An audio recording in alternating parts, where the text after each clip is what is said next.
Hello guys, welcome back to my channel. जैसे कि आप सभी को पता है कि अब हम सीरीज वाइज जो लाइब्रेरी मैनेजमेंट है, मतलब जो डे लिव जब भी लिव कर रहे हैं 116 मतलब 116 कोड जिसका भी पेपर चल रहा है एलपीयू का, तो उसके लिए हम प्रैक्टिस स्टार्ट की हुई है जब तक कि आपके पेपर नहीं होते हैं ना। तो मोस्टली 11th को सभी का पेपर स्टार्ट है, तो मेरी कोशिश यही रहेगी कि उससे पहले मैं आपका जो पेपर है वो उसको कवर कर दूँ, ठीक है।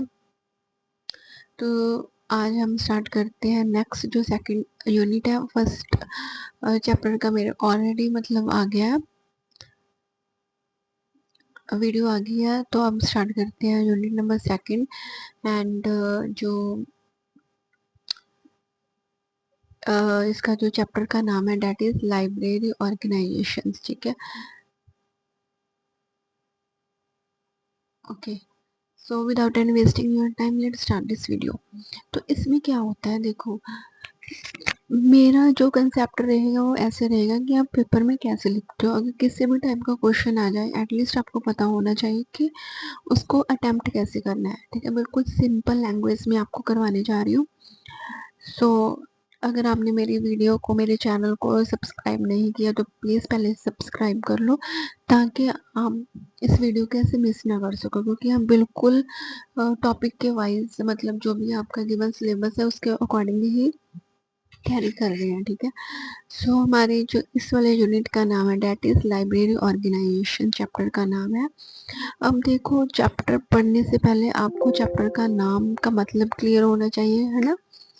तो जो लाइब्रेरी ऑर्गेनाइजेशन है, कहते इसका क्या मतलब है, एक सिस्टमेटिक वे के साथ अरेंजमेंट करना, मैनेज करना, किसको, लाइब्रेरी रिसोर्स। अब लाइब्रेरी रिसोर्स कौन से होते हैं, लाइक बुक्स हो गई, जर्नल्स हो गए, डिजिटल मटेरियल हो गए, ये सारे क्या है, लाइब्रेरी के सोर्स हैं, ठीक है। ऑर्गेनाइजेशन, लाइब्रेरी को ऑर्गेनाइज करने का मतलब क्या है, सिस्टमेटिक वे के साथ अरेंजमेंट करना, लाइब्रेरी के जो सोर्स है उसको मेंटेन करके रखना है ना। एंड सर्विस इन सच अ वे, कहते ऐसे ही जो वे है, रास्ता है, they can easily assist and efficient effectively used by reader, ठीक है। क्लियर, लाइब्रेरी ऑर्गेनाइजेशन के कंसेप्ट का मतलब क्या है, ठीक है। इसके बाद बिल्कुल सिंपल टर्म में हम कहते हैं कि library organisation equal to planning, arranging, managing library resource, plus उसमें क्या आता है, staff, service, so that information is accessible quickly and efficiently, ठीक है। आप ये वाले डेफिनेशन याद कर सकते हो तो ये कर लो, अगर नीचे वाले बिल्कुल सिंपल टर्म में बताई हुई अगर ये याद कर सकते हो तो आप ये याद कर लो, ठीक है। क्लियर, मीनिंग क्लियर हुआ। नेक्स्ट चलते हैं। अब देखो, जब भी आप पेपर करते हो तो उसमें क्या होता है कि आपको ऑथर की डेफिनेशन लिखनी जरूरी है, अगर अच्छे मार्क्स लेने हैं। अब दो ऑथर्स लिए हुए हैं, this one and this one. अब जिसकी भी डेफिनेशन आपको अच्छी लगती है एक ऑथर की, या अगर दोनों कर सकते हो तो वेल एंड गुड है।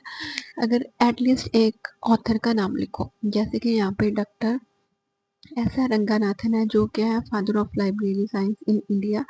वो क्या कहते हैं कि लाइब्रेरी ऑर्गेनाइजेशन क्या एक सिस्टमेटिक अरेंजमेंट है, किसका सिस्टमेटिक अरेंजमेंट है, बुक्स का एंड अदर मटेरियल। क्या अदर मटेरियल के बाद क्या आता है, staff, equipment and service to make them most usable to the reader, ठीक है, ताकि रीडर के लिए बहुत ज़्यादा यूजेबल हो जाए। देन आगे है जीबी जॉकल। ये क्या कहते हैं, कहते हैं library organisation is the art of bringing together books. एक आर्ट है बुक्स को एक साथ लेके आने का, and reader under the condition which permit the maximum use of books, ठीक है। उनको ऐसा परमिट दिया जाए, यूजर को ऐसी कंडीशन दी जाए ताकि वो बुक्स का मैक्सिमम यूज कर सके, किसके साथ, with the greatest satisfaction to the reader. Is it clear? दोनों में से जो डेफिनेशन अच्छी लगती है वो एक आप अटेम्प्ट कर देना, उसके बाद पहले मीनिंग फिर ऑथर का नाम, देन मेन जो एक्सपेक्ट है, मेन जो कारण है ऑफ लाइब्रेरी ऑर्गेनाइजेशंस के, हम वो पढ़ते हैं। सबसे पहले क्या है, कलेक्शन डेवलपमेंट। ठीक है, फर्स्ट पॉइंट आप देख सकते हो कलेक्शन डेवलपमेंट, जिसमें हम क्या कहते हैं, जिसमें मोस्टली हम सिलेक्शन करते हैं, acquisition and maintenance of the books, जिसमें मेंटेन करके रखनी होती है बुक्स, ई सोर्स या अदर मटेरियल जो हम प्रोवाइड करते हैं। सबसे पहले क्या है, कलेक्शन है ना, आप ऑर्गेनाइज तभी करके रखोगे, पहले कलेक्ट करोगे। ठीक है, जो हमारी कलेक्शन है उसके ऊपर ध्यान देना, वो कैसे होगी, जो भी यूजर की नीड है उसके अकॉर्डिंग। फिर क्लासिफिकेशन ऑफ द डॉक्यूमेंट, फिर अलग जो डॉक्यूमेंट है उसको क्लासिफाइड करना, या फिर क्लासिफिकेशन थीम के अकॉर्डिंग, कौन कौन सी थीम आप यूज कर सकते हो, डीडीसी के अकॉर्डिंग कर सकते हो, कॉलम क्लासिफिकेशन के अकॉर्डिंग कर सकते हो। ठीक है, तो बेसिकली ये नहीं है कि लाइब्रेरी में बुक ला के रख दी और ऐसे ही कोई कोई बुक कहाँ पे, कोई बुक कहाँ पे, नहीं, उसको सिस्टमेटिक वे से क्लासिफाइड करना है, पार्ट में डिवाइड करना है। देन कैटलॉग, कैटलॉग बनाने भी जरूरी है। अगर बुक्स कोई यूजर ले के जा रहा है तो आपके पास मैनुअली कैटलॉग होने चाहिए। ट्रेडिशनल वे था कि वहाँ पे कैटलॉग बनते थे, बट अब ऑनलाइन सब कुछ डाटा रिकॉर्ड होता है, लाइब्रेरी में ऑनलाइन रिकॉर्ड होता है। ओपीएसी सॉफ्टवेयर यूज करते हैं, जिसकी फुल फॉर्म है ओपन पब्लिक एक्सेस कैटलॉग। ठीक है, आप कहीं पे भी हो आप उसको यूज कर सकते हो। देन फिजिकली ऑर्गेनाइजेशन, अब ये तो था कि रिकॉर्ड रख रहे हो आप ऑनलाइन भी, है ना, और अब फिजिकली ऑर्गेनाइजेशन का क्या मतलब है, जो भी सेल्स है बुक्स की उसको प्रॉपर वे के साथ अरेंज करना, अल्फाबेटिकली, न्यूमेरिकली। ठीक है, तो ये भी इसका एक पार्ट है। नेक्स्ट हम देखते हैं fifth, library service. Library service में क्या आता है कि बुक्स जो ले रहे हैं उसको इशू करना, रिटर्न करना, अवेयरनेस होनी चाहिए। लाइब्रेरी स्टाफ ऑर्गेनाइजेशन, जिसमें क्या हो, टेक्निकल स्टाफ हो, क्लरिकल स्टाफ हो, जो लाइब्रेरी मतलब सपोर्टिंग स्टाफ होना चाहिए, सभी को पता होना चाहिए कि उनकी ड्यूटीज क्या है। ये सब कुछ किस में आता है, लाइब्रेरी ऑर्गेनाइजेशंस में। देन इसके अंडर क्या आता है, rules and policy. Obviously organise तभी करके रखोगे अगर कुछ रूल एंड पॉलिसी होगी लाइब्रेरी के, तो मेंबरशिप जिसमें आती है, फाइन वगैरह भी उसमें आता है, कुछ पॉलिसी होनी चाहिए। ठीक है, देन यूज टेक्नोलॉजी, टेक्नोलॉजी का हम यूज करते हैं। ठीक है, सॉफ्टवेयर यूज करते हैं, ऑनलाइन ई बुक्स की भी हम फैसिलिटी प्रोवाइड करते हैं। सो ये सब किस में आता है, लाइब्रेरी ऑर्गेनाइजेशन में। नेक्स्ट है इसके अथॉरिटी के बारे में। ठीक है, अथॉरिटी, लाइब्रेरी अथॉरिटी के रिगार्डिंग क्वेश्चन आते हैं, तो सबसे पहले उसके लिए पॉलिसी मेकिंग बॉडीज क्या होती है, क्या मतलब है पॉलिसी मेकिंग बॉडी, नाम से ही मतलब हमें क्लियर हो रहा है कि वो वाली लाइब्रेरीज, वो वाली बॉडी लाइब्रेरीज में those authorized और ऑर्गेनाइजेशन, ठीक है, अथॉरिटीज और organisation that frame the rules. ठीक है, जो क्या है, रूल को फ्रेम करती है, रेगुलेशंस जो भी होती है उनकी policy for the proper functioning, development and management of the library. कितने इसको डिवाइड करते हैं, 3 लेवल है इसके, national, international, national and state. ठीक है, अब लाइब्रेरी में हम देखते हैं इंटरनेशनल लेवल पे कैसे चीजें काम करती हैं।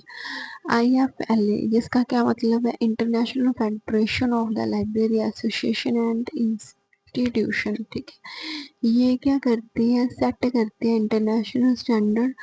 अब ये इंटरनेशनल की बात करती है तो इंटरनेशनल स्टैंडर्ड सेट करती है, कैटलॉग कैसे होना चाहिए, कोई कॉपी तो नहीं कर रहा है ये सारा। UNESCO, United National Educational Scientific and Cultural Organisation ये क्या प्रमोट करती है, यूनिवर्सल असेस ऑफ नॉलेज को प्रमोट करती है, open access, development of library, मतलब ये सारी ना ऑर्गेनाइजेशंस हैं जो क्या करती है, बस आप इतना याद रखो ना कि इंटरनेशनल लेवल पे रूल्स एंड रेगुलेशन को प्रमोट करती है, ठीक है। अब नेशनल लेवल मतलब इंडिया, इंडिया पे क्या चीजें हैं, ठीक है, parliament of government of India, ये वाला बुक के अकॉर्डिंग हम काम करते हैं, ठीक है। देन ये RRRL क्या है, राजा राममोहन रॉय लाइब्रेरी फाउंडेशन है, ये भी काम करती है। NKC, बस आप इनके ऑर्गेनाइजेशंस के जस्ट नाम याद कर लो। UGC यूनिवर्सिटी ग्रांट कमीशन ये फंड प्रोवाइड करती है, बस आपको थोड़ा थोड़ा आपने लिखना है इसके बीच में। देन स्टेट लेवल पे क्या होता है कि जिस स्टेट में लाइब्रेरी है उसके भी कुछ रूल एंड रेगुलेशंस होते हैं। इंस्टीट्यूशन लाइब्रेरी हर एक इंस्टीट्यूशन में आपने देखा होगा कि लाइब्रेरी होती है ना, तो उसके भी कुछ रूल एंड रेगुलेशंस होते हैं। तो ये चीजें। देन समरी, समरी जो भी अभी तक पढ़ा हमने पॉलिसीज के बारे में, तो उसका क्या मतलब है, पॉलिसी मेकिंग बॉडी लाइब्रेरी जिसमें इंटरनेशनल एजेंसीज होती हैं, IFLA, यूनेस्को। नेशनल एजेंसी कौन सी है, UGC, WRLF है, ठीक है। देन NKL है, देन पार्लियामेंट है। स्टेट लेवल पे क्या है, जस्ट मतलब रिकॉल करने के लिए आपको बता रही हूँ, पब्लिक लाइब्रेरी एक्ट है, और इसके बाद क्या है, इंस्टीट्यूशन लाइब्रेरी कमेटी इसमें इंक्लूड होती है। देन अब लाइब्रेरी कमेटी में देखते हैं कि क्या क्या चीजें इसमें इंक्लूड होती है। कहते अ लाइब्रेरी कमेटी क्या होती है, एक ग्रुप ऑफ पीपल होते हैं जिसमें फैकल्टी मेंबर्स होते हैं, एडमिनिस्ट्रेटर होते हैं और कुछ स्टूडेंट होते हैं, उसको बोलते हैं लाइब्रेरी कमेटी। जो क्या करती हैं, formed in a educational or research institutes to advice देने के लिए, गाइड करने के लिए, ठीक है। ये कुछ पॉलिसी बनाते हैं, बजट बनाते हैं, और सर्विस की जो डेवलपमेंट ऑफ सर्विस, ठीक है। कैसे बनती है ये, क्या क्या होता है यहाँ पे, प्रॉपर चेयरमैन होता है। चेयरमैन कौन बनता है, जो हेड ऑफ कोई कोई इंस्टीट्यूशन का हेड होता है, कोई प्रिंसिपल या वाइस चांसलर हो सकता है, लाइब्रेरियन हो सकता है, फैकल्टी मेंबर जो डिफरेंट डिफरेंट डिपार्टमेंट से हो वो होते हैं इस कमेटी मेंबर में, एडमिनिस्ट्रेटिव ऑफिसर होता है, फाइनेंस का जो ऑफिसर होता है वो होता है, और कुछ यूनिवर्सिटीज के स्टूडेंट होते हैं। Then functions of library committee, हम कोई लाइब्रेरी कमेटी बना रहे हैं तो उसके फंक्शन क्या है, बिल्कुल सिंपल है। फर्स्ट क्या, पॉलिसी फॉर्मुलेशन, ऑब्वियसली कोई पॉलिसी बनाएंगे कुछ नया डेवलपमेंट करने के लिए, कुछ पॉलिसी लेके आते हैं, और क्या करते हैं, वो बजट डिसाइड करते हैं, ठीक है। देन और रेकमेंड, अगर स्टूडेंट हैं जहाँ teachers and different different department में, वो भी तो पार्ट ऑफ कमेटी होते हैं, तो वो बताते हैं लाइब्रेरी सर्विस को और कैसे इन्हांस कर सके, स्टाफ को कैसे ट्रेनिंग दे सके, ठीक है, रिक्रूटमेंट कैसे कर सके, ये सारी चीजें कमेटी करती है लाइब्रेरी की। देन टेक्नोलॉजी, कौन सी एडवांस टेक्नोलॉजी अगर लेके आनी है, ठीक है, तो वो, और प्लस जो सबसे इम्पोर्टेंट है, यूजर की नीड। लाइब्रेरी में सबसे ज़्यादा इम्पोर्टेंट रोल होता है यूजर का। बेसिक पर्पस यही होता है कि यूजर फ्रेंडली हो सके हमारी लाइब्रेरी, ठीक है, ताकि हर कोई बुक्स को रीड कर सके विदाउट एनी डिस्ट्रैक्शन, ठीक है। तो ये सारी चीजें हैं लाइब्रेरी ऑर्गेनाइजेशन में, जो कि था यूनिट 7। आई होप सो आपको ये वीडियो अच्छी लगी होगी, तो प्लीज़ मेरे चैनल को शेयर एंड सब्सक्राइब करना। Thanks for watching my video.